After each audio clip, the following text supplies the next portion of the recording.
Before discussing the divine law which deals with the rise and fall of nations, civilizations, and empires, it is necessary to emphasize that Almighty Allah, Subhanahu Ta'ala, is never a passive onlooker vis-a-vis human history, but that each and every event takes place as a manifestation of His omnipotence and infinite wisdom.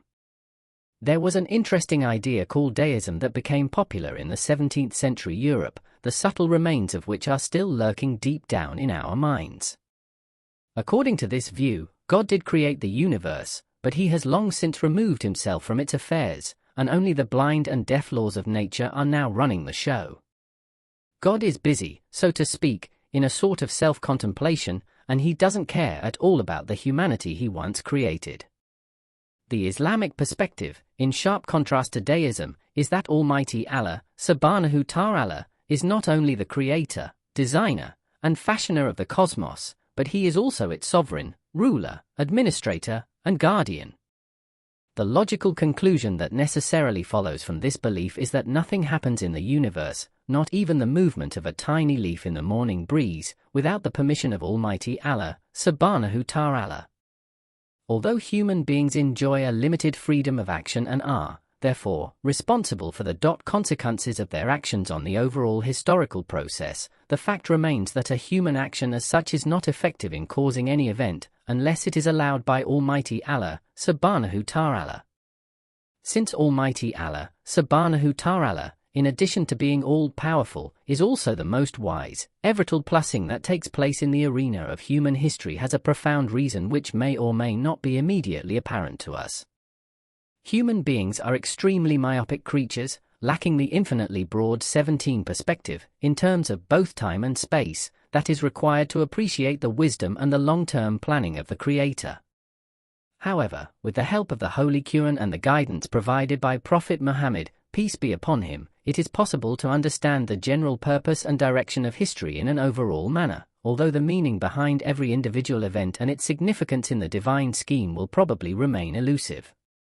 The Holy Qur'an urges us to contemplate the events of the past, as they are indicators of the Sunnah of Almighty Allah. It teaches us to try and penetrate into the apparently meaningless succession of historical happenings and to discern the design and wiu of the Creator behind them, and to try and appreciate how the events in the world actually represent the plans of an omnipotent Supreme Being. It is important to keep this fact in mind. However random and aimless the events of history may appear, there is a definite purpose behind each one of them. It is the divine creative energy, or the will of Almighty Allah, Subhanahu wa Ta'ala, that is active in the entire sweep of history. There is a certain order and pattern hidden beneath the plethora of seemingly inconsequential and disconnected historical facts. Nothing is useless, no event is arbitrary or futile. In fact, as we shall see in the later part of this book, a profoundly meaningful evolutionary process is taking place by which humanity is moving, slowly but steadily, toward its final destination.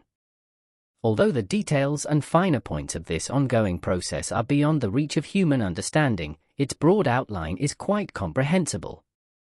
Within this general scheme of things, there are certain universal truths which remain constant. As the Qur'an warns us, you will not find any change in the law of God. Al-Fath 48:23. The Islamic view of history can be explained in terms of the philosophy of ideals, as presented by late Dr. Muhammad Rafiuddin, 1304–1969, former director of Al-Qubia Academy, Karachi, Pakistan. According to him, the unchanging characteristic of the human nature, ingrained, of course, by Almighty Allah, is that the motivating force behind all human endeavors is the urge for ideals. Thus, different stages of the life of a culture civilization, i.e., birth, growth, decline, and death, can be correctly understood only in terms of this philosophy of ideals, briefly described in the following paragraphs.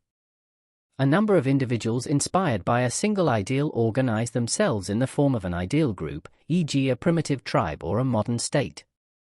Their ideal may be a certain personality, a supernatural belief, or a social theory. By definition, members of the ideal group believe their ideal to be the highest possible form of beauty and perfection. They make an effort to realize the ideal in practice, the result of their effort being the intellectual, cultural, and behavioral framework of that particular culture civilization, including their language, religion, art, music, poetry, architecture, morality, philosophy, science, and law. Initially, Almighty Allah, Subhanahu Ta'ala, allows the culture civilization to freely prosper and develop in all directions. In due course of time, however, the inherent defects and internal conflicts of the wrong ideal start manifesting and the ideal group begins to deteriorate. Ultimately, over a variable period of time, the culture civilization ally dies and disappears, making way for the next and possibly better ideal to capture the imagination and passion of a fresh generation, and the process repeats itself on a relatively higher plane of evolution. One Qur'anic verse summarizes this entire process in these words. Do they not see how many generations we did destroy before them, whom we had firmly established in the land as we have not established you, and showered abundant rain on them, and made rivers lap at their feet, yet whom we destroyed for their sins, and raised new generations after them? Al-An'am 6:6. A deep study of history will show that the social evolution of humanity is progressing in a particular direction. Adopting and discarding one ideal after another, it is destined to reach the ultimate, permanent, and stable culture civilization which will be based on the right ideal, i.e., an ideal which is in harmony with the human nature, and therefore free from all possible defects. This culture civilization of the future will be characterized by the domination of the right ideal, in other words, by the domination of Islam. We shall return to this topic later in this series.